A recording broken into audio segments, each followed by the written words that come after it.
Now let's break down the recent escalation in Yemen and around the Red Sea. Over just a couple of days, U.S. forces launched a series of airstrikes targeting some critical Houthi strongholds. These included the Al Safra district, a key hub for storing weapons, and the port of Hodeidah. That port, by the way, handles about 12% of the world's shipping traffic, so disrupting it is not exactly a small deal. Play this clip. In 72 hours on the USS Harry Truman carrier group. This after the U.S. stepped up its assault on the Houthis last week over the group's attacks on commercial shipping lanes in the Red Sea. And the U.S. Department of... The strikes killed at least 31 people, according to the latest reports. But the Houthi didn't just sit back. They responded and responded hard. There were at least 4 attacks on U.S. assets in just 72 hours. They targeted the USS Harry S. Truman with cruise missiles and drones. Thankfully, U.S. forces intercepted many of those attempts, but it doesn't stop there. They fired ballistic missiles towards Israel too, specifically aiming for military bases like the Negev Air Base.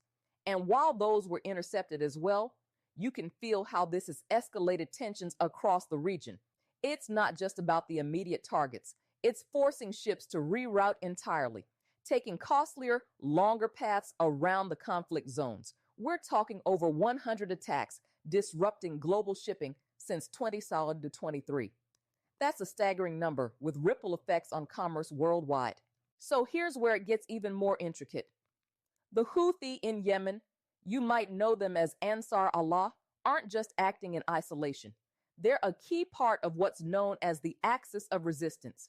This is Iran's broader network of allies in the region, which includes groups like Hezbollah in Lebanon and various armed factions in Iraq. It's all aimed at pushing back against the United States and Israel. Now, what makes the Houthis stand out is their military evolution over the years. They've got drones, ballistic missiles, and a whole arsenal of tools that you wouldn't expect from a militia fighting in one of the world's poorest countries. This transformation didn't happen in a vacuum. Iran's role here can't be overlooked. Tehran has been funneling in everything from advanced weaponry to intelligence support, even as they face heavy international sanctions. They're deeply invested in this conflict, using the Houthi as a way to project power regionally without direct confrontation. And the Houthi themselves, they're not shy about their intentions. This group has consistently voiced its solidarity with Gaza, condemning Israel's actions against Palestinians.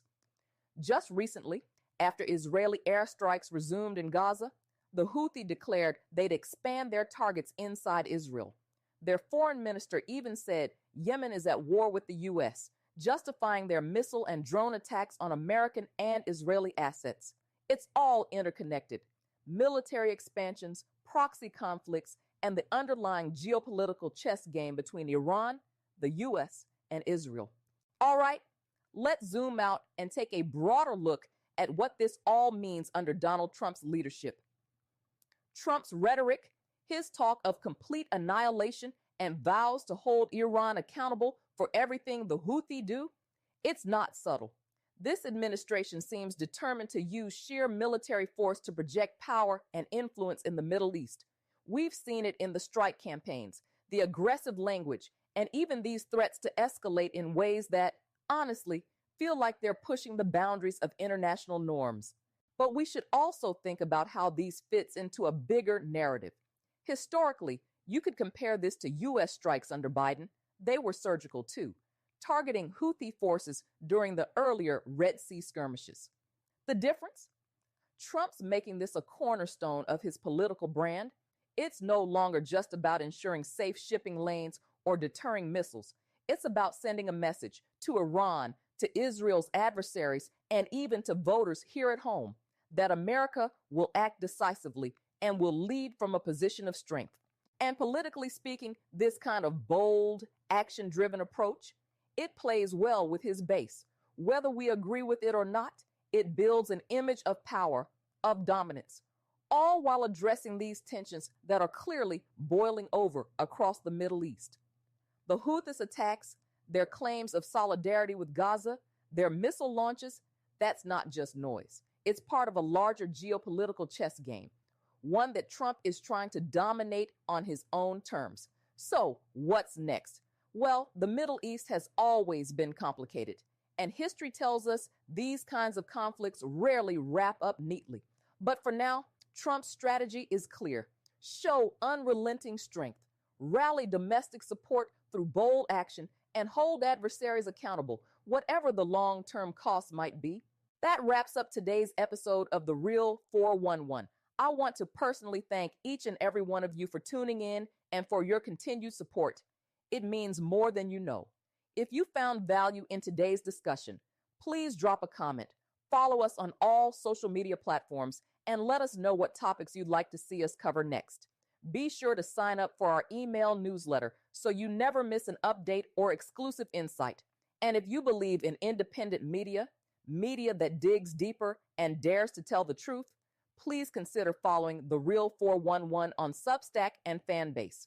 We offer both free and paid subscriptions, and your support helps us continue producing content that informs, empowers, and sparks real conversation. Thanks again for being part of this journey, because remember, the story is never just the headline. Until next time, stay informed, stay bold, and stay real.